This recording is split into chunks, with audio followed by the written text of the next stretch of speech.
12 फरवरी की शाम यानी कि घर पर कुछ मेहमान आए थे और चीनी खत्म हो जाती है। जो घर की बेटी है जिसकी उम्र लगभग 12 साल के आसपास है, उसकी मां कहती है कि मेहमानों के लिए चाय बनानी है, तुम जाकर दुकान से चीनी ले आओ। बेटी जाती है दुकान पर चीनी लेने के लिए, लेकिन पहले से ही उसकी ताक में 3 दरिंदे बैठे हुए थे। उस लड़की को खींच के लेके जाते हैं कब्रिस्तान में और बारी बारी से उसके साथ रेप करते हैं। जब तक थक नहीं जाते तब तक उसके साथ ऐसे ही कर रहे थे, जबकि लड़की चीख रही थी, चिल्ला रही थी, बार बार अपने बचने की आवाजें लगा रही थी। लेकिन जब भी वो चीखने की कोशिश करती थी तभी दरिंदे उसके मुंह पर हाथ रखकर उसकी चीखों को दबाने की बार बार कोशिश कर रहे थे। लड़की रो रही थी, बिलख रही थी, लेकिन उसके चीखने की, उसकी बिलखने की आवाजें उन तक नहीं पहुंच रही थी, क्योंकि उनका एक ही मकसद था, उसके साथ गंदा और घिनौना कृत्य करना। ये सब कुछ हो जाता है। लड़की की शिकायत पर तीनों आरोपी जेल तो चले जाते हैं, लेकिन कहानी असल में अब यहां से शुरू होती है जो मैं आपको सुनाने जा रहा हूं। इस घटना के बाद उस इलाके में, उस जिले में हर जगह हड़कंप मचा हुआ है। लोग सोचने पर मजबूर हैं, लेकिन अफसोस की बात यह है कि लड़की को ज्यादा अपराधी समझा गया और अपराधियों को उतना बड़ा अपराधी नहीं समझा गया। आदाब, नमस्कार, सत श्री अकाल। मैं उस्मान सैफी। आज की जो सच्ची घटना मैं आपको सुनाने जा रहा हूं, ये सच्ची घटना है उत्तर प्रदेश का एक जिला है उन्नाव, और इसी जिले का एक थाना लगता है मोरवा। दरअसल एक लड़की की अचानक ही तबीयत खराब हो जाती है, और जैसे ही उसकी तबीयत खराब होती है उस लड़की को 20 सितंबर 2022 को महिला जिला अस्पताल में भर्ती कराया जाता है। जैसे ही उस महिला अस्पताल में भर्ती करा रहे थे, उस लड़की के साथ न केवल उसकी मां होती है, उसके पिता होते हैं, साथ ही एक महिला सिपाही भी होती है, और इसके अलावा सैकड़ों मीडिया कर्मी होते हैं जो सिर्फ एक इंतजार में थे ये देखने के लिए कि इसको लड़का पैदा होगा या लड़की पैदा होगी। 12:09 के आसपास एक खबर मिलती है कि उसको बेटा पैदा हुआ है। बस इतना सुनना था कि मीडिया वालों में होड़ मच जाती है कि इस खबर को सबसे पहले कौन प्रचारित करेगा, कौन प्रसारित करेगा, अपने वेब पोर्टल पर सबसे पहले कौन डालेगा, या यूट्यूब पर खबर बनाकर सबसे पहले कौन डालेगा। लेकिन किसी ने यह जानने की कोशिश नहीं की कि आखिरकार इस लड़की के साथ क्या हुआ था और भविष्य में इसे कौन अपनाएगा, कौन इसके बच्चे को अपनाएगा, कौन इसको अपनाएगा। क्योंकि इस लड़की की अभी तक शादी नहीं हुई है, वो कुंवारी है और मां बन गई है। उम्र भी उसकी अभी 13 साल है। जो उसके साथ हुआ है, यदि किसी भी बहन बेटी के साथ हो जाए तो जाहिर सी बात है उसके पिता, उसकी मां, उसके परिवार, उसके रिश्तेदार, आसपास के लोगों की पैरों तले जमीन ना खिसक जाए तो कहना। दरअसल कहानी शुरू होती है 12 फरवरी 2020 से, जब लड़की के घर में चीनी खत्म हो जाती है और चीनी लेने के लिए जाती है। वो अपराधी पकड़े तो जाते हैं पुलिस की कड़ी मशक्कत के बाद। कई दिनों के बाद वो लड़की रोते हुए, बिलखते हुए घर पहुंचकर जब अपनी दास्तां सुनाती है तो घर वाले परेशान हो जाते हैं और उनके रोने की आवाजें आसपास के लोग, घर के लोग भी सुन लेते हैं। पुलिस इस मामले का बहुत ही अच्छे से खुलासा करती है, कोशिश करती है कि फास्ट ट्रैक कोर्ट में इस मामले को चलाकर आरोपियों को सख्त से सख्त सजा दिलाई जाए, और ताकि समाज में एक नजीर पेश हो, एक मिसाल बने कि जो भी गलत करेगा उसको किसी भी कीमत पर बख्शा नहीं जाएगा। लड़की घर में कैद होकर रह जाती है। माँ बाप उसको तसल्ली देने की पूरी कोशिश करते हैं, उसकी जो साथ हुआ है उसको भुलाने की पूरी कोशिश करते हैं, लेकिन लड़की थी कि हल्की सी आहट से, हल्की सी छुअन से भी वो कांप उठती थी, परेशान हो जाती थी। कब कब उसके पिता, उसकी माँ बाजार से जाते थे, डॉक्टर के पास जाकर उसके लिए दवाई लाते थे, लेकिन लड़की की तबीयत थी कि लगातार बिगड़ती चली जा रही थी। कभी उसे बुखार तो कभी कोई दिक्कत, कभी कोई परेशानी। 2 महीने या 2.5 महीने कैसे गुजर जाते हैं, उस लड़की के अलावा शायद उस दर्द को कोई दूसरा महसूस भी नहीं कर सकता। ऐसे ही लगभग 2 या 2.5 महीने के बाद एक दिन उसके पेट में अचानक से दर्द होने लगता है। वो तड़पने लगती है अपने दर्द को लेकर।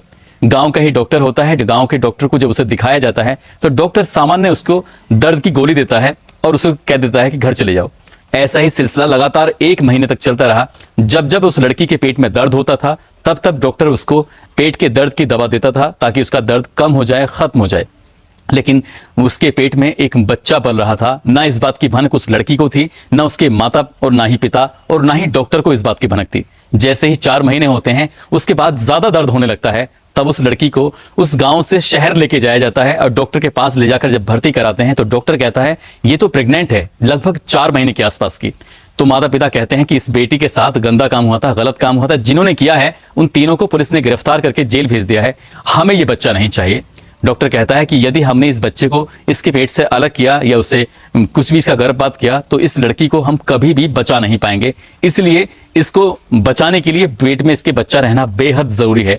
डॉक्टर की सलाह थी, कुछ और लोगों से सलाह ली गई, मामला पुलिस तक पहुंचा, मामला CWC यानी कि चाइल्ड वेलफेयर कमेटी तक पहुंचा, और सभी लोगों की सहमति के बाद यह तय हुआ कि इसके बच्चे पैदा होने का इंतजार किया जाए। लड़की जब घर से निकलती थी किसी डॉक्टर के पास जाने के लिए तो हर व्यक्ति की नजर उस लड़की के पेट पर होती थी। देखकर ऐसा लगता था जैसे कि सारा गंदा, सारा घिनौना काम इसी लड़की ने किया है। इस लड़की के साथ साथ उसकी माँ को, उसके पिता को कितना सफर करना पड़ रहा था, शायद आपको अंदाजा नहीं होगा। हर व्यक्ति, हर कोई पीठ पीछे उनके माँ बाप को गालियां देते था। यही कहता था कि शायद इन्होंने अपनी बेटी को इस तरह से ही पाला पोसा होगा, इस तरह से ही सब कुछ किया होगा। एक एक दिन वो तिल तिल मर रही थी। माँ बाप, मजदूर किस्म के लोग, वो भी तिल तिल मर रहे थे। धीरे धीरे करके 8 महीने गुजर जाते हैं और उसकी तबीयत बहुत ज्यादा बिगड़ जाती है। जब तबीयत बिगड़ती है तो उस लड़की को नजदीकी हॉस्पिटल में एडमिट कराया जाता है, CHC मोरवा। और वहां से जब डॉक्टर उसको हायर मेडिकल सेंटर रेफर करते हैं तो वो महिला अस्पताल जाती है। वहां जाने के बाद 20 सितंबर 2022 की दोपहर 12:09 पर एक स्वस्थ बच्चे को जन्म देती है। लेकिन कुछ ही समय के बाद उस बच्चे की तबीयत इतनी बिगड़ जाती है कि डॉक्टर उसको हायर मेडिकल सेंटर रेफर करने के लिए मजबूर हो जाते हैं।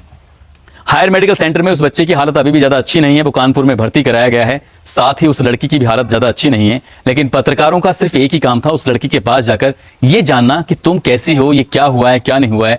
लेकिन किसी ने भी ये जानने की कोशिश नहीं की कि उस बच्चे का क्या होगा, उसकी परवरिश कैसे होगी, क्या कभी कोई व्यक्ति, क्या कभी कोई लड़का उस लड़की को अपनाएगा। आजकल आपने देखा ही होगा, यदि किसी महिला के साथ जरा से भी कोई हरकत या वारदात होती है या उसे कोई ऐसी कोई कुछ गलत काम करने की कोशिश करता है तो रिश्ते छोटी सी बातों पे टूट जाते हैं। यहाँ तो रिश्ता ही नहीं लगा था जो रिश्ता जमने की बात होती। वाकई इस लड़की के परिवार वाले और लड़की खासकर वो प्रशासन से, शासन से एक ही मांग कर रहे हैं कि कम से कम समय में आरोपियों को सजा दी जाए। उधर पुलिस के पास और नई शिकायतें पहुंची हैं। बताया जाता है कि इसमें 3 नहीं बल्कि 5 अपराधी थे।